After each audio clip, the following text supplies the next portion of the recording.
ពី3តោះ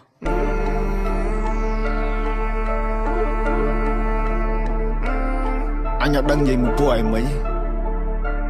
ពួកឯងឈួតអើយ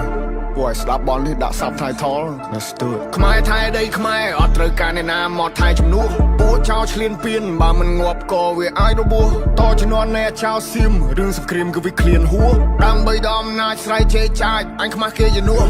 អញទៅអញវាយតឯមួយថ្ងៃពួកអាចយ៉ាងไรអញទៅអញវាយលោរូអវជ័យពួកប្រែដល់លើដីទុកអញអ្នកកែកាយអញទៅអញវាយសុទ្ធតែពួកថ្មិលបាញ់ជើងស៊ីវិលចរិតពួកថៃអញទៅអញវាយធ្វើបាបពួកអញណាធ្វើបាបដល់ចាចាជាសាពួកនេះលេងនឹងនេះបំពេញមានអំណាចលើទីហ៊ានពួកអននេះចេះតែមានលេងលខោនឲ្យយើងមើលពួកអកក្រឹកចាំអញប្លង់ឲ្យកិច្ចពួកអននេះលេងល្បិចសុទ្ធពួកអកពើគិតថាមានតែឯងសេចដុំមកសំញ៉ៃពួកនេះអ្នកកំ plai នៅអាស៊ីគេមើលកូនខ្មែរយើងមូលមីចាប់ដៃសាមគ្គីដៃតពីដូនតាឈួតដាក់ចង់រੂរើមកមួយសងដបនៅសសាស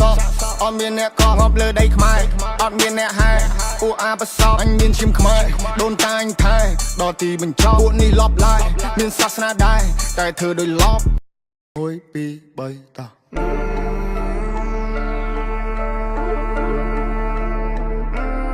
អញអត់ដឹងនិយាយមួយពួកឯងមិញ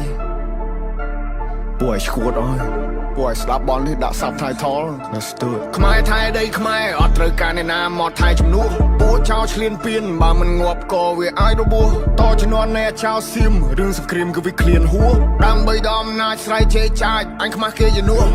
អញទៅអញវាយតឯមួយថ្ងៃពួកអាចយ៉ាងไรអញទៅអញវាយលោរូអវជ័យពួកប្រែដល់លើដីទុកអញអ្នកកែកាយអញទៅអញវាយសុទ្ធតែពួកថ្មិលបាញ់ជើងស៊ីវិលចរិតពួកថៃអញទៅអញវាយធ្វើបាបពួកអញណាធ្វើបាបដល់ចាចាជាសាពួកនេះលេងនឹងនេះបំពេញមានអំណាចលើទីហ៊ានពួកអននេះចេះតែមានលេងលខោនឲ្យយើងមើលពួកអកក្រឹកចាំអញប្លង់ឲ្យកិច្ចពួកអននេះលេងល្បិចសុទ្ធពួកអកពើគិតថាមានតែឯងសេចដុំមកសំញ៉ៃពួកនេះអ្នកកំ plai នៅអាស៊ីគេមើលកូនខ្មែរយើងមូលមីចាប់ដៃសាមគ្គីដៃតពីដូនតាឈួតដាក់ចង់រੂរើមកមួយសងដបនៅសសាស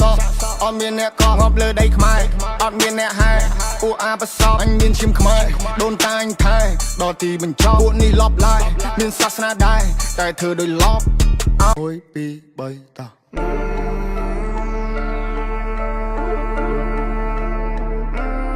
អញអត់ដឹងនិយាយមួយពួកឯងមិញពួកឯងឈួតអើយពួកឯងស្ដាប់បននេះដាក់ subtitle ណាស្ទួយខ្មែរថៃដីខ្មែរអត់ត្រូវការអ្នកណាមកថៃជំនួសពួកចោលឆ្លៀនពៀនបើមិនងាប់ក៏វាអាចរបួសតជំនាន់អ្នកចោលសៀមរឿងសង្គ្រាមគឺវាឃ្លានហួរដើម្បីដល់អំណាចស្រ័យជេរចាចអញខ្មាស់គេជំនួសអញទៅអញវាយតឯមួយថ្ងៃពួកអាចយ៉ាងไรអញទៅអញវាយលោរូអវជ័យពួកប្រែដល់លើដីទុកអញអ្នកកែកាយអញទៅអញវាយសុទ្ធតែពួកថ្មិលបាញ់ជើងស៊ីវិលចរិតពួកថៃអញទៅអញវាយធ្វើបាបពួកអញណាធ្វើបាបដល់ចាចាជាសាពួកនេះលេងនឹងនេះបំពេញមានអំណាចលើទីហ៊ានពួកអននេះចេះតែមានលេងលខោនឲ្យយើងមើលពួកអកក្រឹកចាំអញប្លង់ឲ្យកិច្ចពួកអននេះលេងល្បិចសុទ្ធពួកអកពើគិតថាមានតែឯងសេចដុំមកសំញ៉ៃពួកនេះអ្នកកំ plai នៅអាស៊ីគេមើលកូនខ្មែរយើងមូលមីចាប់ដៃសាមគ្គីដៃតពីដូនតាឈួតដាក់ចង់រੂរើមកមួយសងដបនៅសសាសអត់មានអ្នកកោងប់លើដីខ្មែរអត់មានអ្នកហែពួកអាបសោអញមានឈាមខ្មែរដូនតាអញថែដល់ទីបញ្ចប់ពួកនេះលប់ឡាយមានសាសនាដែរតែធ្វើដោយ